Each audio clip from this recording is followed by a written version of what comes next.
Hi, this is Mr. Ward, and I'm going to talk about some theorems from chapter 10.3, relating congruent arcs, chords, and central angles. Now, all of these theorems are basically getting at one central idea, which is that there's a relationship between the measure of the minor arc and the central angle and a chord.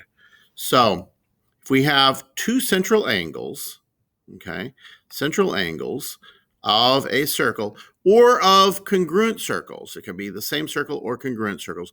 If they are congruent, then their intercepted arcs are congruent. So if this angle and this angle are congruent, then the arcs that they intercept are also congruent. And that would be true if you had central angles of two separate circles that were congruent.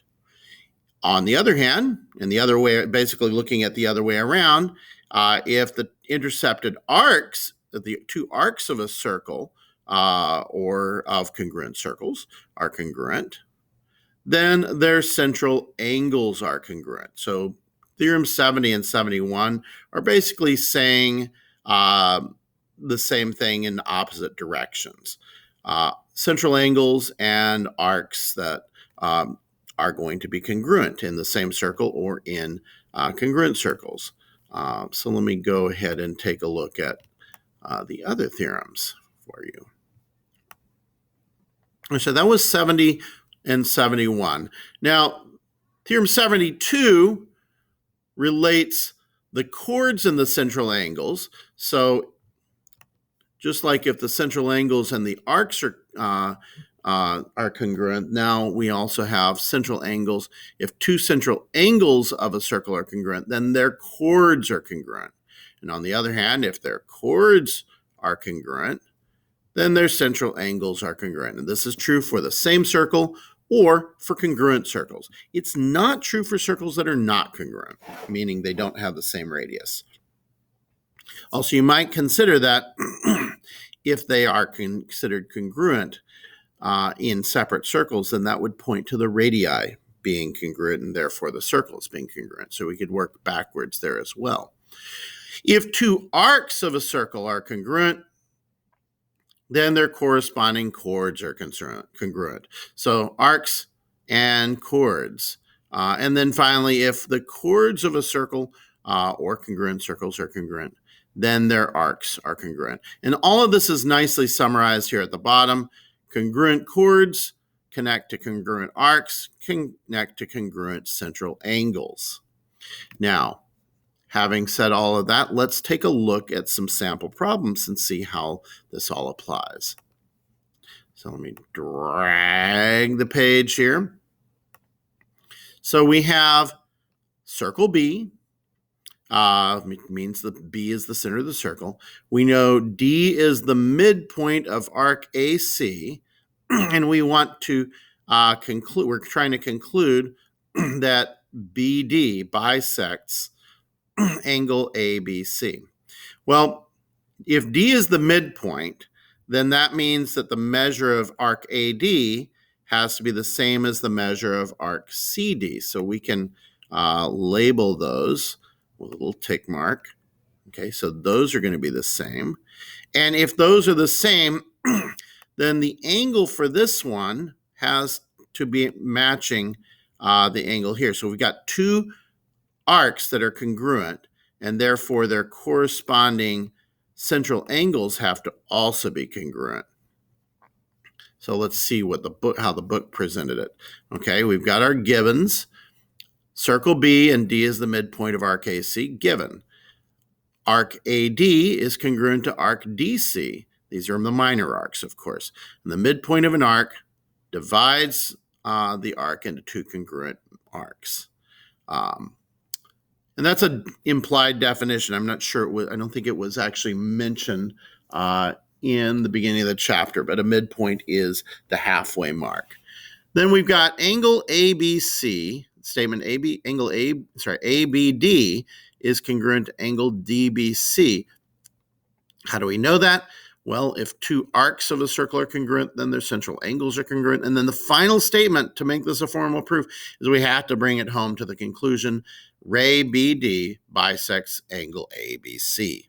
Because if a ray divides an angle into two congruent angles, then the ray bisects the angle. Let's take a look at another one. So here we're going to have a couple where there's a little bit of calculation involved. We have circle O, so O is the center. We have minor arc 102. So that the M doesn't stand for minor, it stands for the measure. The measure of minor arc AB is 102 degrees. So we want to find the measure of angle A and the measure of angle B in triangle AOB. Well, so we know the measure of arc AB is 102. Therefore, AOB is 102. And the sum of the angles of the triangle is going to be 180. So 102 plus angle A plus angle B is 180. We know that angle A and B add up to what's left of that after 102, because 180 minus 102 is 78. But since AO and BO, or OA and OB, are radii, we know that those are the same length. So this is an isosceles triangle here, or as we like to say in our class, isosceles. So it's isosceles, which means that angle A is congruent to angle B. So we can just split 78 in half because they're both the same. So A and B are both, their measures are both 39 degrees. Okay, let's take a look at the third sample problem. What fractional part of a circle is an arc of 36 degrees? How about of 200 degrees? So what do we mean by getting the fractional part? Well, what's the whole circle? 360 degrees would be the entire arc of a circle. So what's the fractional part of a circle that's 36 degrees? Well, we just set up a fraction of 36 over 360. And then we can reduce that because 36 and 360 share a factor of 36. Factor 36 out of top and bottom, and we get 1/10 of a circle. And 200 would be 200 out of 360. And we can reduce that to 20 over 36. And then further, we can factor a 4 out of 20 and a 4 out of 36. And we'll have 5 over 9. Okay, and then we could work backwards, find the measure of an arc that's 7/12 of a circle, and this is how you approach it. It's 7/12 of 360, and of typically means multiplication. So we multiply 7/12 times 360, and before you multiply 7 times 360, let's reduce that thing, because 360 and 12 share a factor of 12.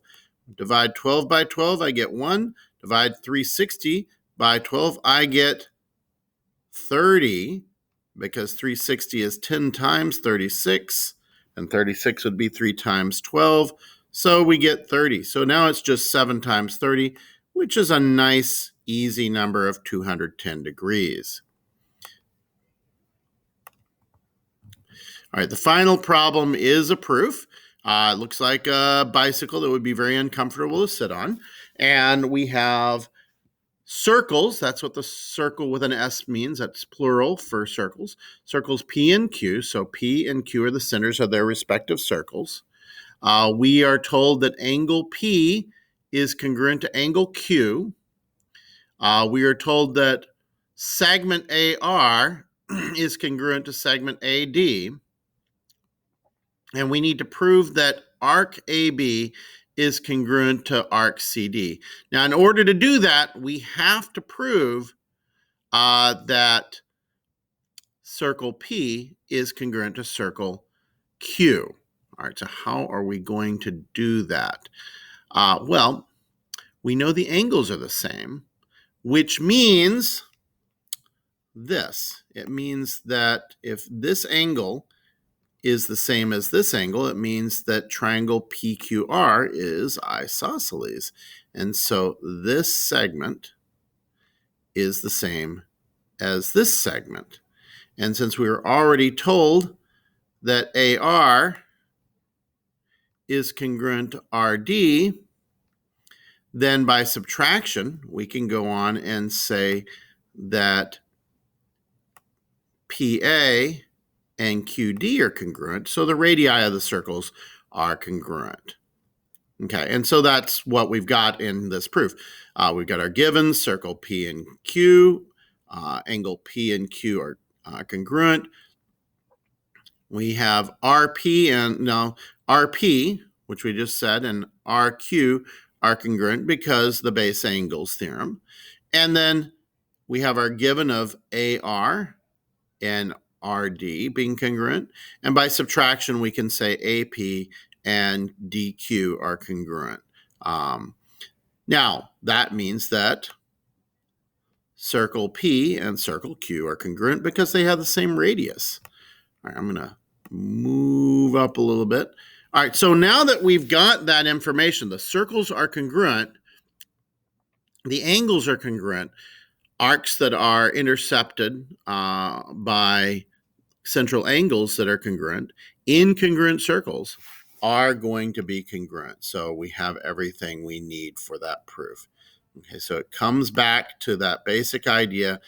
If the circles are congruent, or if it's the same circle, but in this case, congruent circles, which we had to prove, then if you have a central angle that's congruent, the arc it intercepts is also congruent. The minor arcs will be congruent, and also the major arcs, by the way, will be congruent because it's by subtraction, 360 minus the minor arc will yield congruent differences if we wanted that. Okay. So now you will get into some of the problem sets in chapter 10.3. And I'm going to stop this video here, and I hope that was helpful.